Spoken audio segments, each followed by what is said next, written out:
my name's Vincent Morreale. I'm the executive director with Paracelsus Films. It's a company that I formed, I want to say about 8 years ago, actually. I started off as a playwright, and I was doing plays that had an awful lot of characters and scene changes in, and someone said, you should be a filmmaker. And I'm like, I should. I had a little experience in editing, so I just went out and I was working at the time for the New England Institute of Art. I walked into their AV department and said, I want to borrow all this. They let me, and I just started filming.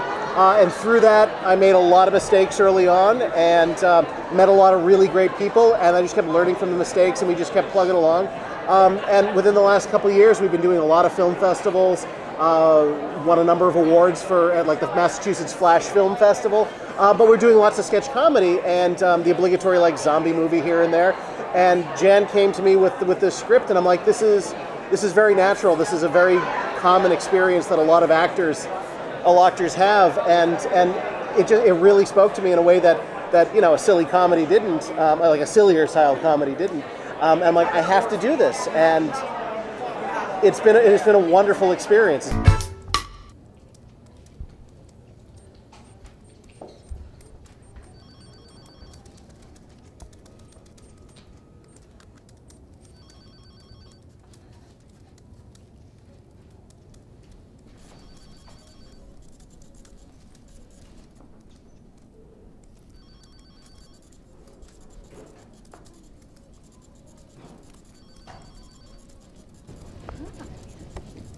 Cece, you are supposed to be a clam.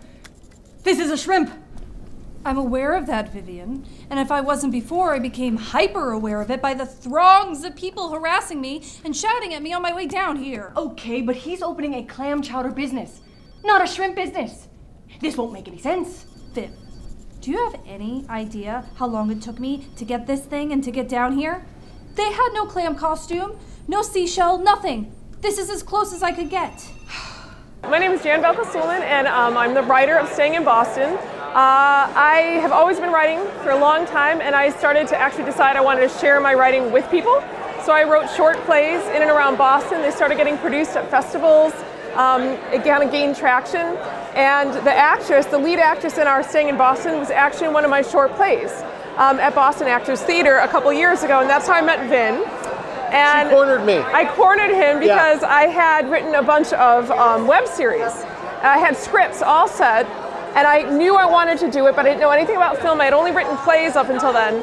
And I knew that Vin was going to be there, and he's a master at film, so I tracked him down, and I flattered him like I am now. I didn't want to. She cornered me, and she's like, do you want to do a web series? Yeah. And I'm like, no, because I'd already done one a few years back, and it was not a fun experience.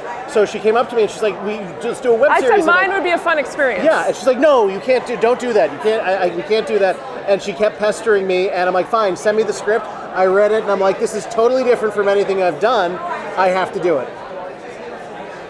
And so that's what happened. And so then we found great actresses and just been so lucky with amazing places to shoot in and around Boston. And we have an amazing city to film in. So, you know, this is like a little love note for the city of Boston, because we're filming all over the city, and we just want to highlight all the special places in Boston. Experience, and she's a tremendous writer, and I've had a great time. And I think the thing about our show is that it's so relatable. That's why we've been so lucky. We actually just got nominated for 4 awards at the LA Web Fest, which we're super excited about, which is huge. But I think it's such a relatable story because it's about doing something in life and realizing one day, this isn't what I'm meant to do. I don't love what I'm doing. There's something else I should be doing, and I have to try it. And I have to make it happen, and do what it takes to make it happen. Don't just wait for stuff to happen. You want to get out, be proactive, and do it. And that's kind of how this came to be, for me anyway.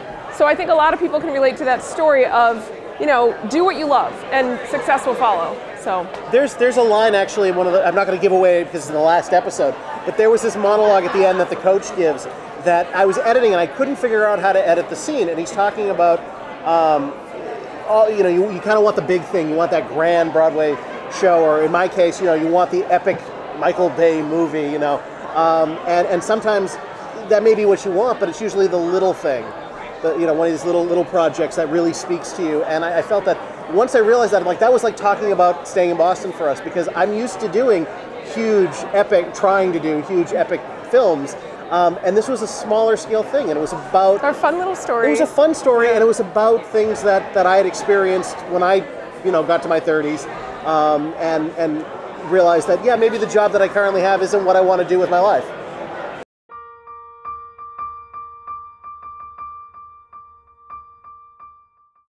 This episode, the inspiration was the ridiculous shrimp costume that we used.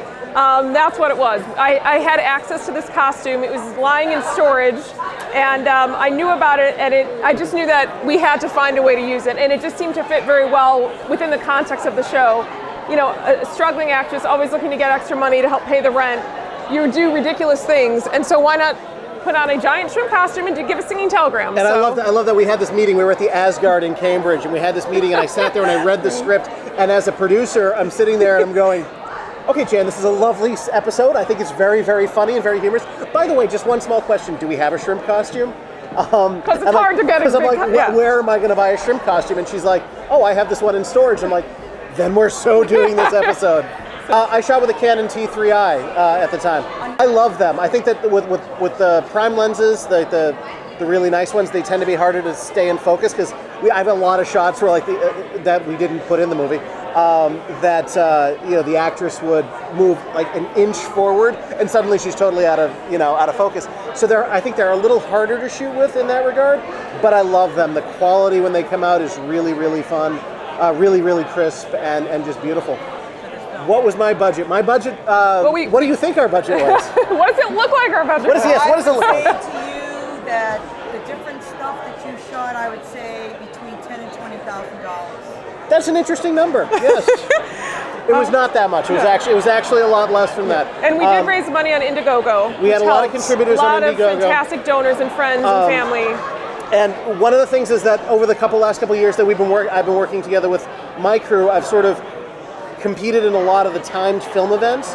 So I'm used to, my crew and I are used to working very, very almost guerrilla style, so we can kind of go in, stretch the budget. Stretch the budget as far as we can.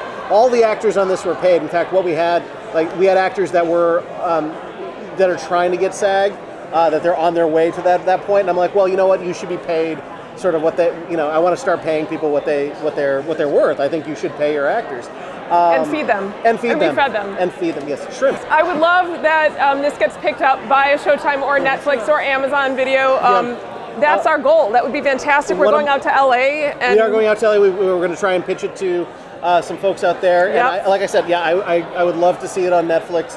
One of the great web series that's out there is a show called The Guild that Felicia Day did many years ago. And she started off really, really low budget on that, and then Microsoft came in and helped sponsor the show. So we're looking for different sponsors. Hopefully someone in the city of Boston. But I also think the time is right for another great comedy from Boston. I mean, when was the last comedy from Boston? And Boston is all about film. It's so hot right now, and I just when do you have a comedy from Boston that doesn't just show a bunch of sort of like the stereotypical blue collar that drawl and everything? I'm like, that's not the Boston I grew up in. Right. This is a Boston for everybody. Well, starting with me, it's just what our story is about. It's do it, because that's how I felt. I've never done anything in film before. I used to just write and think, I would love to do something like this. I met Vin, it fell into place, we got great actresses, that fell into place, we got great sets, everything kind of clicked. So don't be afraid to just dive in. You don't have to get all your ducks in a row, just do it. Do it and make it happen, it'll work. I teach a class in Introductory to Film Editing and Film Work. And I tell them it doesn't matter what you shoot on. You don't need the best equipment. You just need the desire to go ahead and do it. You're going to make mistakes. You're going to encounter problems. It's going to be frustrating and difficult. And there are times when you're going to want to quit. Don't. Just keep at it and do it, because it's hard, but it's incredibly rewarding, and you can do it.